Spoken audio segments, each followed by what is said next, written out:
오늘 우리에게 주신 하나님 말씀은 사무엘하 15장 1절부터 12절까지의 말씀입니다. 사무엘하 15장 1절부터 12절까지 말씀입니다. 우리 찾으셨으면 다 같이 한 목소리로 하나님 말씀을 봉독하겠습니다.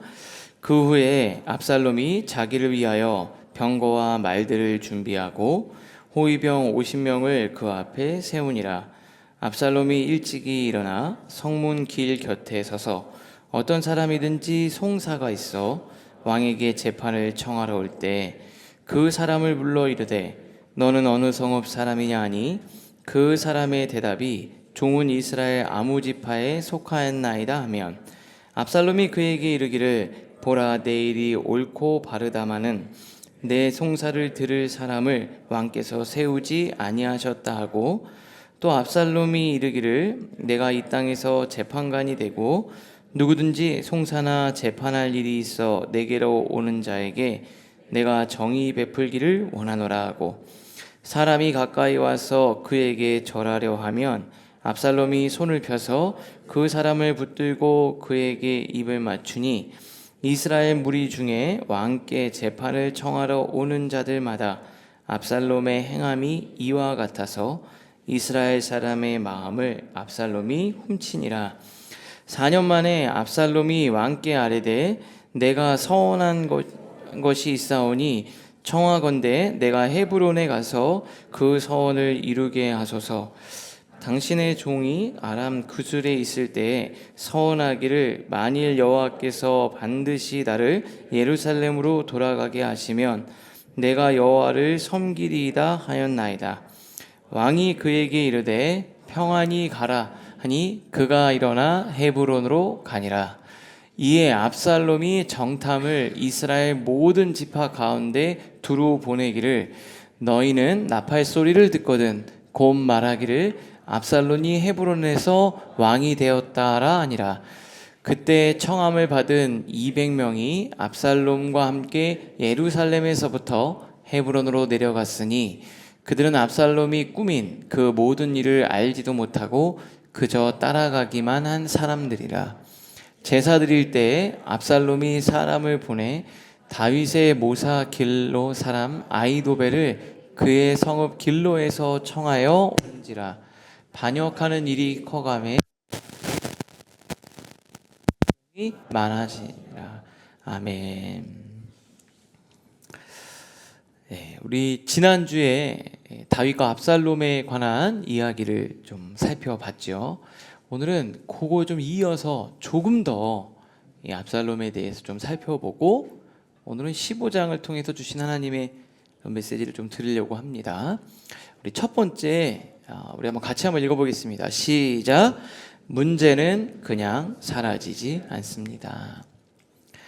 제가 이 말씀을 이렇게 묵상을 하다가 보니까 다윗의 모습에서 이 시대 수많은 이 아버지들, 이 남성들의 모습이 보이는 겁니다.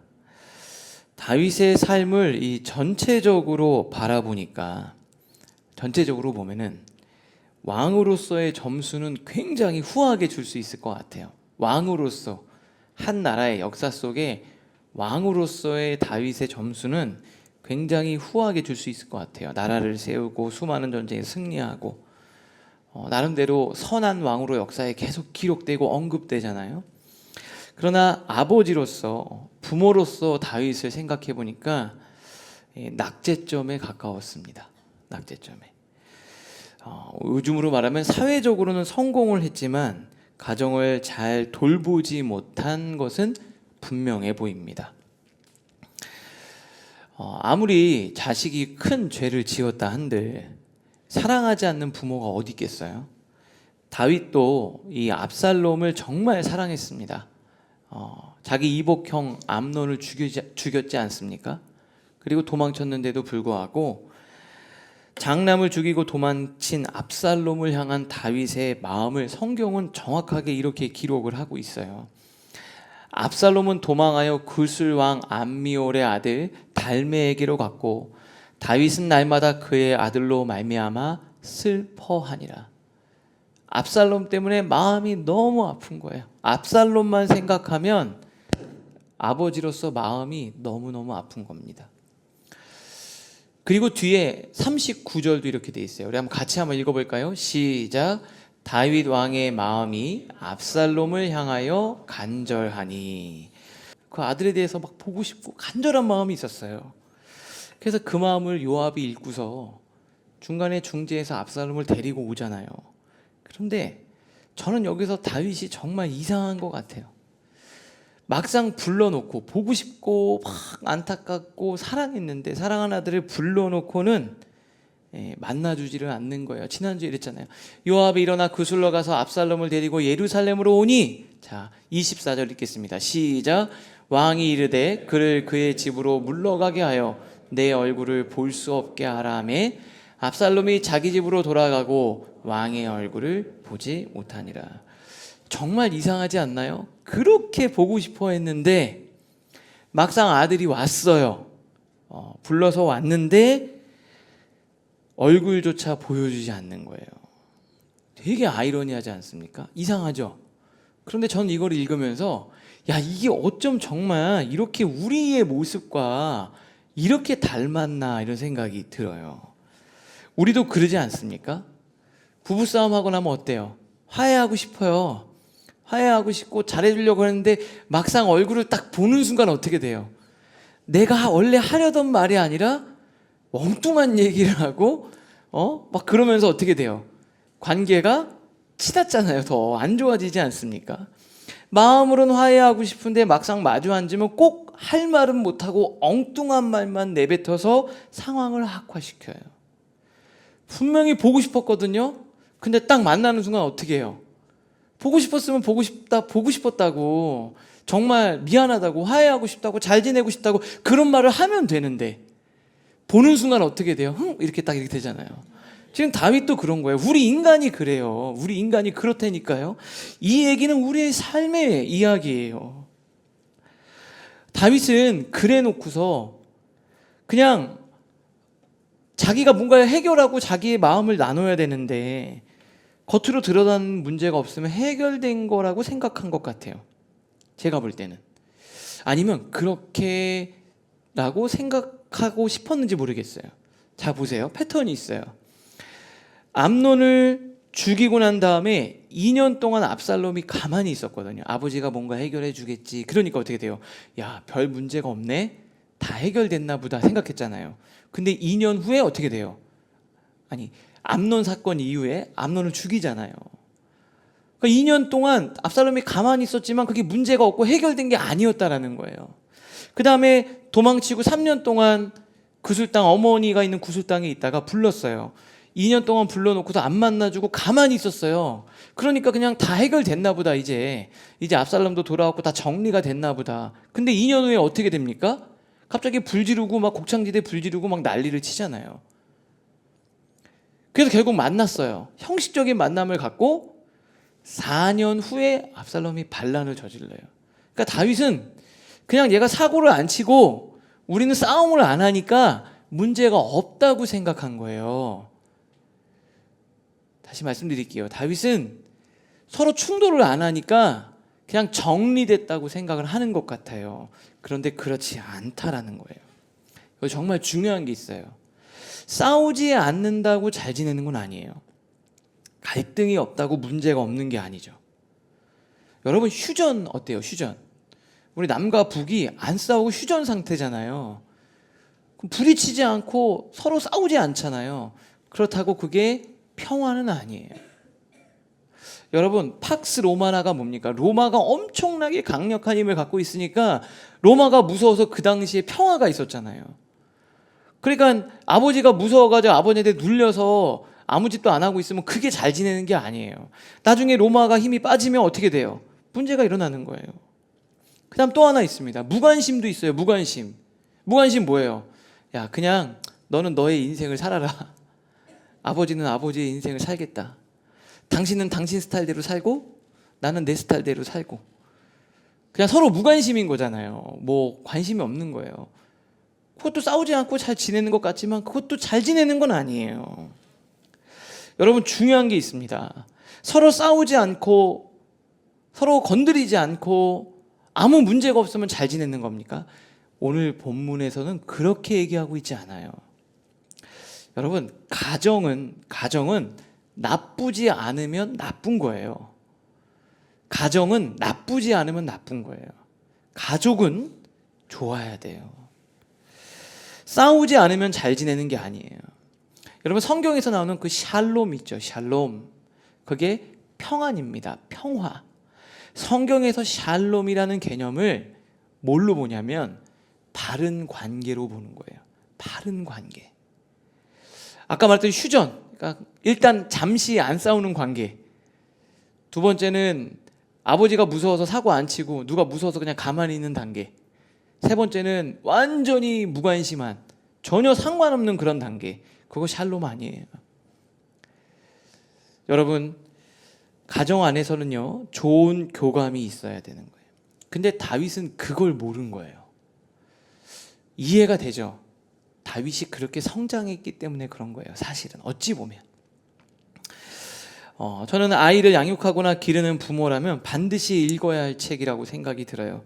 저는 정말 많이 저한테 자녀를 키우면서 또 목양을 하면서 또 목회자로 있으면서 굉장히 많은 인사이트를 준 책이 있고 정말 많이 언급을 하는 책 중에 하나가 있어요. 그게 바로 뭐냐면 아직도 가야 할 길이라는 책입니다. 이 책은 미국에서 엄청난 베스트셀러였어요. 근데 부모가 읽으면 정말 좋아요. 부모가 될 사람, 지금 부모인 사람. 여기 이렇게 돼 있어요. 우리가 정신적으로 영적으로 성장하는 것은 오로지 문제를 통해서만 가능하다. 그냥은 성장이 안 된대요. 문제를 통해서 가능하다는 거예요. 그러니까 문제를 우리가 심각하게 받아들이지 말자는 거죠. 사람이 영적으로 성장하고 돕고 싶다면 문제를 해결하는 능력을 자극하고 지원해야 된다. 그러므로 우리 자신과 자녀들에게 정신적으로 건강해지는 법을 늘 가르치도록 하자. 그 다음 중요하죠. 고통을 겪는 것은 그만한 가치가 있으며 문제에 직면하고 그에 따르는 고통을 겪을 필요가 있다는 것을 알게 하자는 뜻이다. 힘든 거를 피하는 게 아니라 힘든 거는 당연한 거고 삶에 어려움이 있는데 그 어려움은 충분히 가치가 있다고 부모가 같이 그 어려움을 겪어주면서 극복할 수 있는 그 시간들을 보내줘야 된다는 거예요. 그리고 그 다음에 이렇게 나왔어요. 문제란 사라지지 않는다. 문제는 부딪혀서 해결하지 않으면 그대로 남아서 영혼의 성장과 발전에 영원히 장애가 된다. 제가 이번 주 토요일 날 어떤 목사님을 뵀어요. 정말 좋은 목회 선배인데 목사님을 만나서 얘기했는데 목사님이 여러 가지 얘기를 2시간 정도 시간을 내주셔서 얘기하셨는데 갑자기 이렇게 얘기하는 거예요. 신 목사님, 나쁜 사람이 죄를 짓는 게 아니에요. 나쁜 사람이 나쁜 짓 하는 게 아니라는 거예요. 네? 그랬더니 약한 사람이 나쁜 짓을 하는 거예요. 약하니까 그 상황이 되면 저는 너무 이게 마음에 탁 와닿았어요. 여러분, 약한 사람이 죄를 짓거나 약한 사람이 죄를 키우는 거예요. 무서우니까 두려우니까. 부모가 약하면 죄를 키우는 거예요.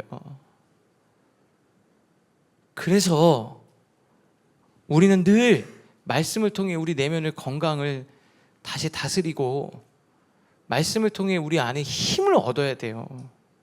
아니면 우리는 언제든 죄를 키우고 나쁜 사람이 될 수 있는 거예요. 힘들어도 하나님 앞에서 문제를 풀어가는 습관, 고통을 믿음으로 직면하는 훈련이 필요합니다.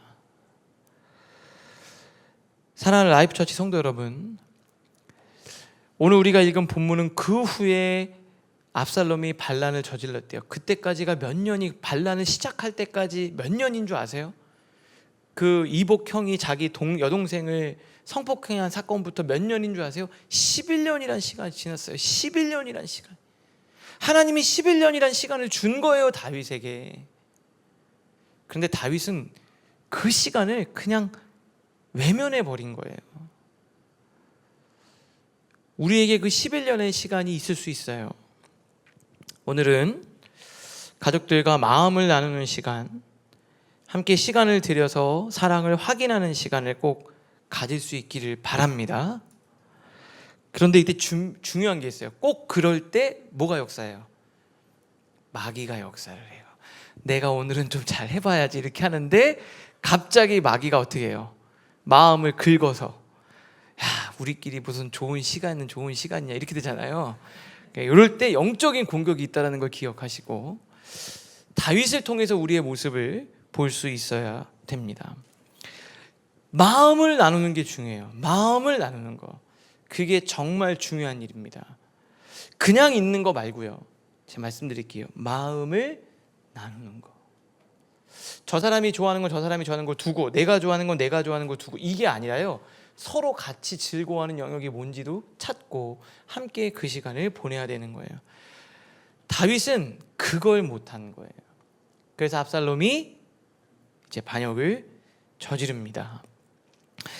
두 번째로 저희는 이제 압살롬에 대해서 좀 살펴보려고 하는데, 우리 한번 같이 한번 읽어볼까요? 시작. 사람의 마음을 훔치는 압살롬. 압살롬은 굉장히 치밀한 전략가예요. 사실 압살롬이란 인물을 그냥 이렇게 쭉 넘겨버리기에는 좀 아까워요. 그리고 압살롬에 대해서 굉장히 길게 설명을 하고 있는데, 압살롬에 대해서 오늘 조금 더 살펴보고 이 사람에 대해서 조금 더 연구해 볼 필요가 있을 것 같아요. 그래서 여러분들과 압살롬에 대해서 좀 나눠보려고 해요. 우리 15장 6절은 이렇게 압살롬에 대해서 설명하고 있어요. 압살롬의 행함이 이와 같아서, 압살롬이 이렇게 행동해서 이스라엘 사람의 마음을 압살롬이 훔치니라. 이스라엘 사람들의 마음을 훔쳤다라고 얘기를 했어요. 이 훔쳤다라는 건 뭐죠? 원래 주인이 있고 원래 주인에게 가야 될 마음을 자기에게로 돌렸다라는 거예요. 빼앗은 걸 훔친 거라 그러는 거잖아요. 그러니까 압살롬은 원래 다른 사람에게 향할 마음을 자기가 빼앗은 거예요. 이스라엘의 마음이 하나님께로, 하나님의 세운 권위자인 리더인 자기 아버지 다윗에게로 가야 되는데, 그걸 자기가 자기 욕심으로, 아버지에 대한 반역으로 왕국을 세우는데 사용했다라는 거예요. 근데 이게 제가 쭉 읽어보니까 이거 단순히 그냥 정치꾼, 정치적 술수로 보기에는 좀 아까운 내용인 것 같아요. 왜냐하면 마귀도 여러분의 마음을 빼앗거든요. 마귀가 이렇게 우리의 마음을 빼앗는구나, 이런 게 좀 보여 있는 것 같아요. 여러분들에게 압살롬이 어떻게 사람의 마음을 탁 빼앗았는지 그 전략을 여러분들과 좀 나누려고 해요. 요한복음 10장 10절에 보면 이렇게 돼 있어요. 도둑이 오는 것은 도둑질하고 죽이고 멸망시키려는 것뿐이요. 뭡니까? 마귀는 우리 여러분의 마음을 이렇게 빼앗고 있으니까 마귀의 전략을 읽어서 우리가 마음을 빼앗기지 않고 지키자는 거죠. 첫 번째가 뭐냐면요, 시선을 빼앗는 거예요. 이미지 메이킹을 너무 잘하는 거예요. 자, 1절 우리 한번 같이 읽겠습니다. 시작. 그 후에 압살롬이 자기를 위하여 병거와 말들을 준비하고 호위병 50명을 그 앞에 세우니라. 여기 보니까 압살롬이 이제 딱 내가 이제 반역을 저질러야 되겠다 하고 첫 번째 한 게 뭐예요? 자기 플랜이잖아요. 내가 왕이 되기 위한 플랜 첫 번째가 뭐였어요? 병거와 말들을 준비하고 호위병 50명을 딱 대동하고 다닌 거예요. 화려한 마차, 그리고 위험 있는 말들, 그리고 50명의 보디가드들을 쫙 끌고 다닌 거예요. 그리고 사람들의 눈길을 다 끄는 거죠. 전 이걸 보면서 전청조가 혹시 이걸 읽었나? 그 사기꾼 전청조가 어떻게 해요? 딱 큰 차에서 내리면서 누구를 데리고 다녀요? 보디가드를, 자기가 사설 경호원들을 딱 해가지고 딱 끌고 다니죠. 사람들이 볼 때 뭐야 막 이렇게 되는 거죠. 그러니까 처음에 마귀가 어떻게 해요? 딱 시선을 잡는 거예요. 어떤 퍼포먼스처럼 보여지는 것, 시각적인 것으로 우리의 시선을 싹 빼앗는 거예요. 우리 인간은 보이는 것에 익숙하죠. 마귀가 어떻게 했습니까? 보암직도 하고 이렇게 했잖아요. 보기에 좋도록 만드는 거예요. 그래서 화려한 외형, 과장된 이미지, 뭔가 성공적인 모습, 이런 걸로 눈길을 싹 사로잡는 거예요. 눈이 가면 어떻게 돼요? 마음도 같이 따라가게 되니까. 첫 번째가 시선을 빼앗는 거였어요. 그리고 두 번째는 뭐냐면, 이 마음에 좀 상처가 있거나 섭섭한 마음이 있는 사람을 집중적으로 공략하는 거예요. 자, 2절 우리 한번 같이 읽겠습니다. 시작. 압살롬이 일찍 일어나 성문길 곁에 서서 어떤 사람이든지 송사가 있어 왕에게 재판을 청하러 올 때 그 사람을 불러 이르되 너는 어느 성읍 사람이냐 하니 그 사람의 대답이 종은 이스라엘 아무지파에 속하였나이다 하면, 자, 누구예요? 송사가 있어서 재판을 한다. 왕에게 재판을 하고 싶다라는 사람들은 대부분 뭐예요? 억울한 게 있는 거잖아요. 내가 지금 바른 판결을 받고 싶은 거잖아요. 억울한 마음이 있는 사람, 마음에 약간 상처가 있는 사람, 섭섭한 마음이 있는 사람, 아니면 되게 문제가 있는 사람, 그런 사람들만 딱 한 거예요. 다른 사람들 말고 재판을 하러 송사가 오는 그 사람들인 거예요. 그 사람들에게 다가가는 거예요. 왜요? 그때 그 마음을 공략하는 거예요. 여러분, 마귀도 여러분의 연약한 마음일 때 공략을 해요. 낙심될 때, 외로울 때, 시험 들었을 때, 그때 마귀가 여러분의 마음을 공략해요. 그래서 어떻게 해요? 그때 이렇게 해요. 그래, 맞아, 네가 맞아, 이렇게 하면서 다가가는 거예요. 상처난 마음, 여러분이 마음이 좀 힘들고 어려울 때, 그럴 때 죄를 지을 확률이 높아지는 거잖아요. 마귀가 공략을 하는 거예요. 그리고 딱 섭섭한 마음 있는 사람한테 갑자기 뭘 하냐? 세 번째, 불만과 부정적인 이미지를 딱 심어주는 거예요. 기존 왕에 대해서. 자, 3절 보세요. 이렇게 돼 있어요. 압살롬이 그에게 이르기를 보라, 내 일이 옳고 바르다마는, 그래, 들어보니까 네가 맞아. 그런데 뒤에 뭐라 그래요? 내 송사를 들을 사람을 왕께서 세우지 아니하셨다. 뭐예요? 네가 맞는데 지금 왕은 너에게 관심이 없어. 야, 그냥 안타깝네, 이렇게. 그죠? 어떻게 해요? 왕은 네 얘기에 관심이 없어. 은근히 불만을 부추기잖아요. 하나님은 너 기도를 들어주시냐? 하나님이 살아계신데 너 그렇게 힘들게 하겠어? 너 혼자 내버려 두는 거야. 여러분, 직장에서도 꼭 그런 사람들이 있잖아요. 딱 상사한테 딱 혼나고 오면 바로 커피 들고 와서 옆에 딱 붙어. 야, 무슨 일이야? 내가 그랬어요. 그렇네. 진짜, 이러면서 같이, 그죠? 그런 게 있잖아요. 이게 제가 볼 때는 그런 사람들이 성경 공부 이걸 했나? 사기꾼들이 정말 이거를 봤나? 그런 생각이 드는 거예요. 여러분, 교회에서도 마찬가지예요. 은근히 내가 딱 있으면 와가지고 리더십이나 공동체나 하나님에 대해서 은근히 부정적인 이야기를 흘려요. 자기가 부정적인 얘기를 직접적으로 하진 않아요. 이렇게 흘립니다. 흘려요. 야, 관심이 없어. 목회자는 관심이 없어, 너한테. 공동체는 너를 돌보지 않아. 그러면서 기존의 부정적인 인식을 은근히 슬쩍 싹 끼워 넣어줘요. 그럼 불만이 생기니까 어떻게 돼요? 분열이 되는 거죠. 그러면서 그 다음 단계가 있어요. 야, 이게 정말 치밀해요. 4절 보니까 이렇게 돼 있어요. 또 압살롬이 이르기를 내가 이 땅에서 재판관이 되고 누구든지 송사나 재판할 일이 있어 내게로 오는 자에게 내가 정의를 베풀기를 원하노라. 그러면서 뭐라고 얘기하냐면 나는 너한테 그렇게 해줄 수 있다는 거예요. 내가 좋은 사람이라는 거예요. 마치 자기가 공의로운 재판관이라처럼 말하지만 사실은 백성들의 마음을 빼앗고 싶은 거였죠. 백성들의 문제를 진짜 해결해 주려고 한 게 아니라요, 지금 내가 왕이 되면 잘할 수 있다라는 그냥 인식을 심어준 것뿐인 거예요. 그러면서 가짜 해결책을 제시하고 자기의 인기를 높이는 거죠. 그러니까 마지막에 쐐기를 박아요. 5절 같이 읽겠습니다. 시작. 사람이 가까이 와서 그에게 절하려 하면 압살롬이 손을 펴서 그 사람을 붙들고 그에게 입맛 맞추니. 딱 절하려고 하니까 아유, 너 왜 그러냐고 하면서 자기가 손에다 입을 때, 야, 그러지 마, 이러면서 굉장히 따뜻하게. 여기서 그냥 사람들이 마음이 어떻게 된 거예요? 역시 압살롬은 다르다. 이렇게 되는 거예요. 근데 정말 중요한 게 있어요. 이게 왜 문제냐? 하나님을 의지하게 만들어야 되거든요. 하나님을 의지하게 만들어야 돼요. 우리가 교회 공동체에서 정말 중요한 게 뭐예요? 이 사람이 하나님을 의지하는 사람이 돼야 되는데 사람, 인간관계를 의지하는 사람이 되는 거예요. 그러니까 여러분이 잘해주는 거잖아요. 그러니까 내가 저 사람에게 중요한 사람이 되는 거예요. 그게 중요한 게 아니라 그 사람에게 하나님이 중요한 존재가 될 수 있도록 연결해 줘야 되는데, 지금 압살롬은 뭐 하고 있습니까? 잘못된 친밀감으로 묶어서 자기 사람을 만드는 거예요. 결국에는 하나님보다 인간관계를 중요하게 만드는 거죠.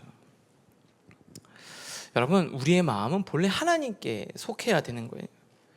그러면서 근데 압살롬이 이렇게 해서 백성들의 마음을 다 훔쳤다, 빼앗았다, 이렇게 이야기를 합니다.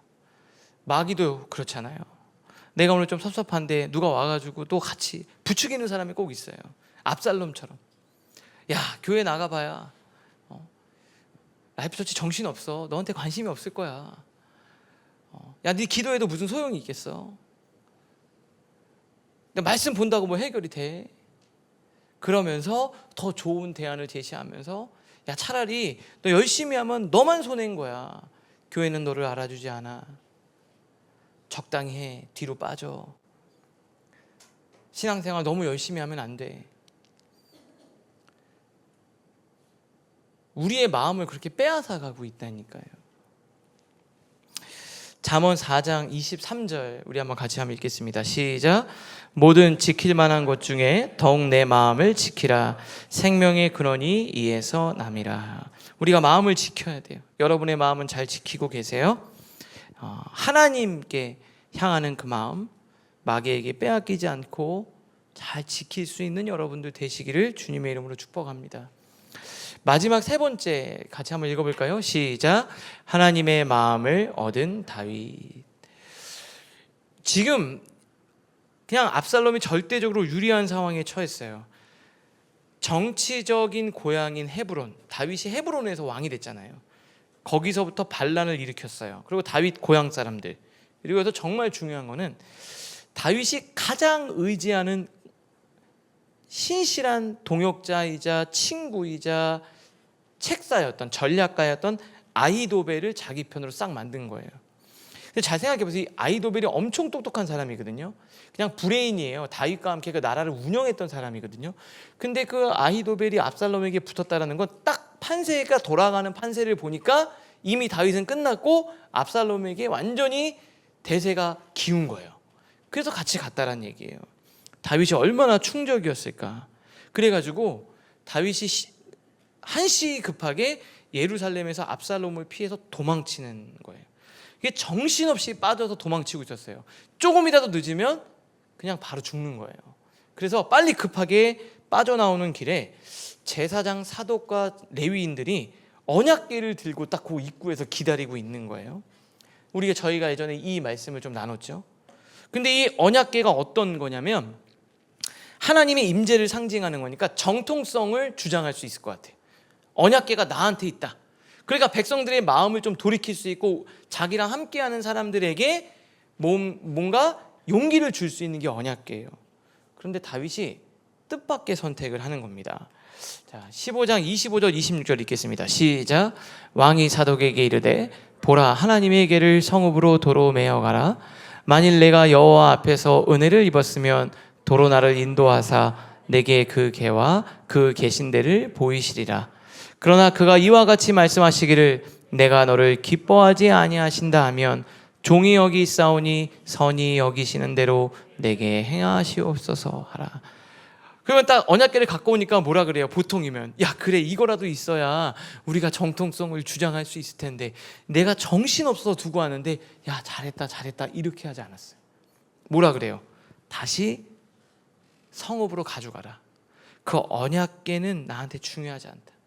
뭐라 그래요? 하나님이 나를 선택하시면 나는 다시 왕으로 돌아갈 거고, 언약궤 없어도 나는 왕궁으로 돌아갈 수 있고, 내가 언약궤를 아무리 가지고 와도, 우리가 언약궤를 가지고 와도 하나님이 다윗 너 아니야? 그러면 그 언약궤는 아무 소용이 없다라는 거예요. 그러면서 다윗이 누구의 마음을 얻으려고 하는 거예요? 여러분, 이게 되게 중요한 것 같아요. 압살롬은 누구의 마음을 얻으려고 했어요? 사람들의 마음을 얻으려고 했어요. 근데 다윗은 이때 사람들의 마음이 아니라 하나님의 마음을 내가 붙들어야 되겠다. 하나님이 정말 뭘 원하시는지를 내가 깨달아야 되겠다. 그래서 하나님의 마음을 선택합니다. 그리고 사람들이 어떻게 보든 상관없이 감람산을 오르면서 머리를 가리고 맨발로 울며 회개하면서 기도하면서 올라가는 거예요. 왕의 체면, 위엄, 자존심 다 내려놨어요. 그냥 하나님 앞에 한 사람의 죄인으로서, 신앙인으로서 그 길을 올라가는 겁니다.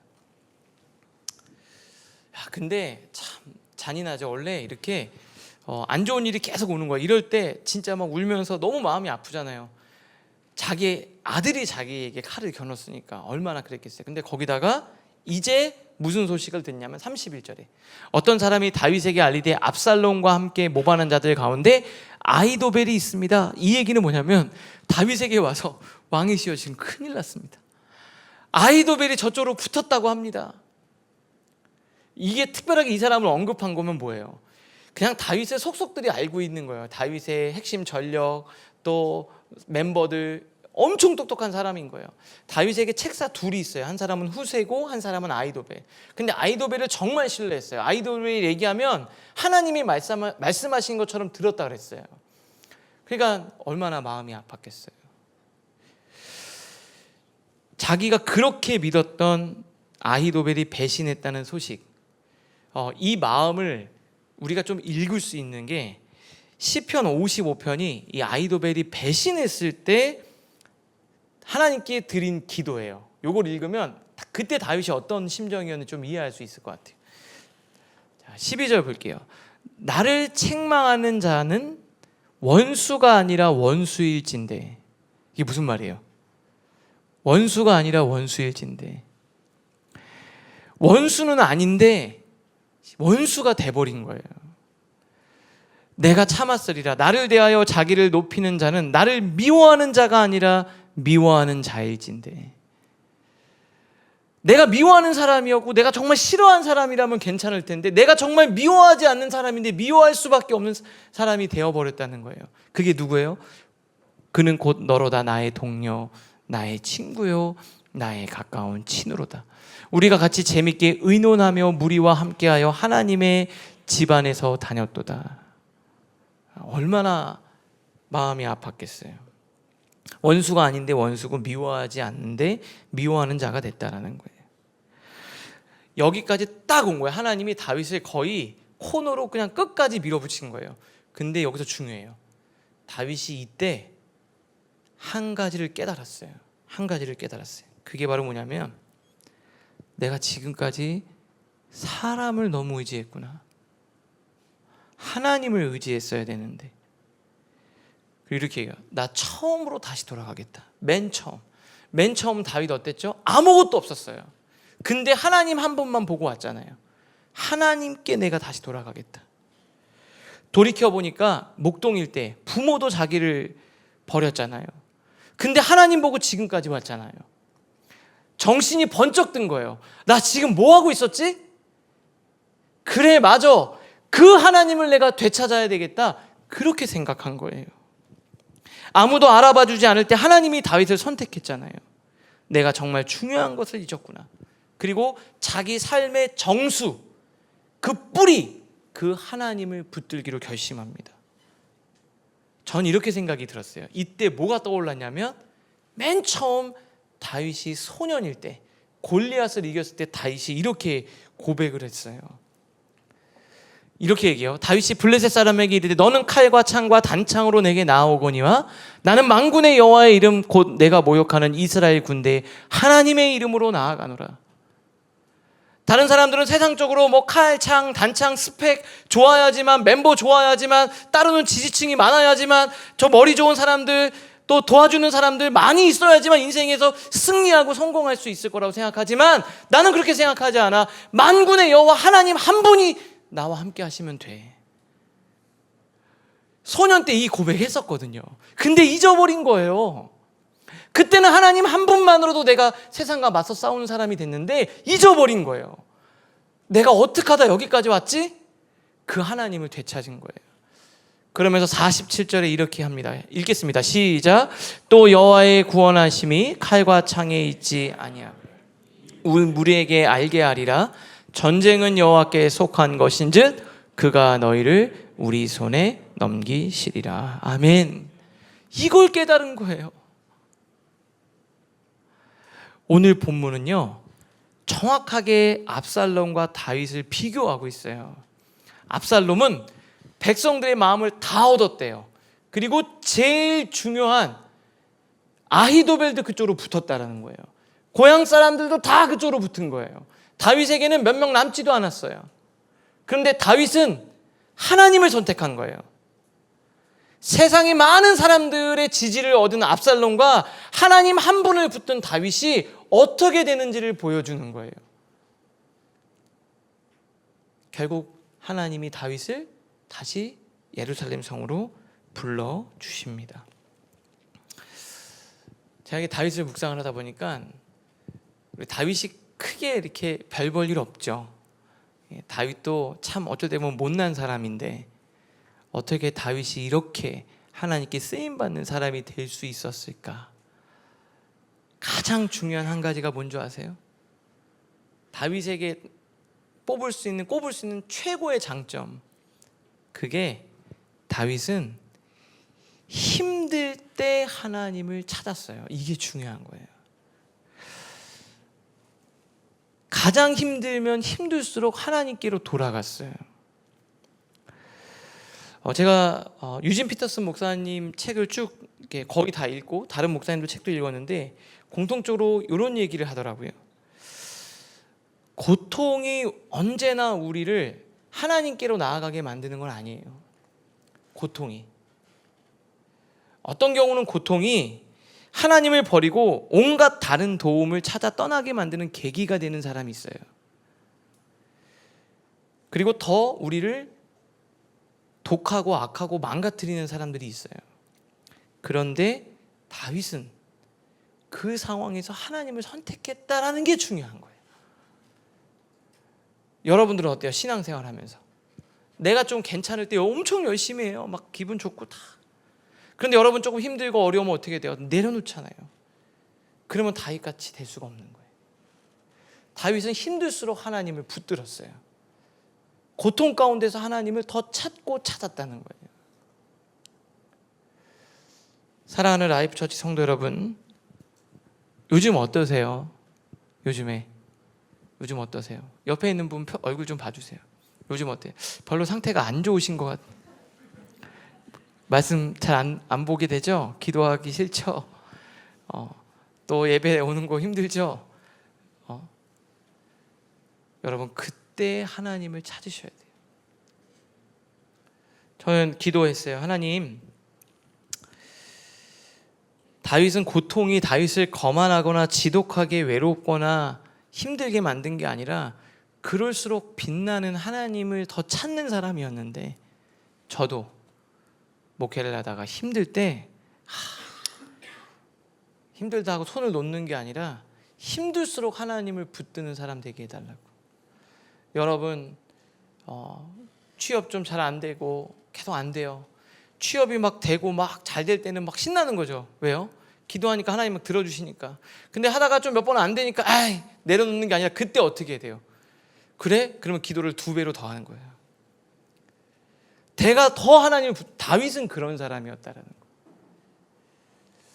우리 오늘 하나님 앞에 기도하면서 그 다윗이 잊었던 그 하나님에 대한 그 확신과 믿음을 되찾았는데 기도하면서 우리도 오늘 찬양하면서 그 주님을 다시 되찾고 그 주님을 더 뜨겁게 부르짖는 우리 여러분들 되실 수 있기를 바랍니다.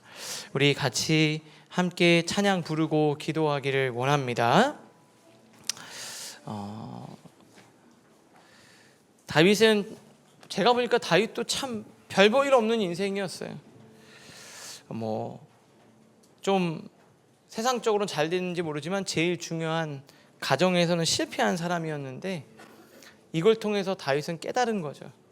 내가 진짜 중요하게 생각하는 게 무엇이었는지. 우리 이 시간 함께 찬양하면서 그 하나님께로 마음을 모아서 나가고 우리 기도하도록 하겠습니다.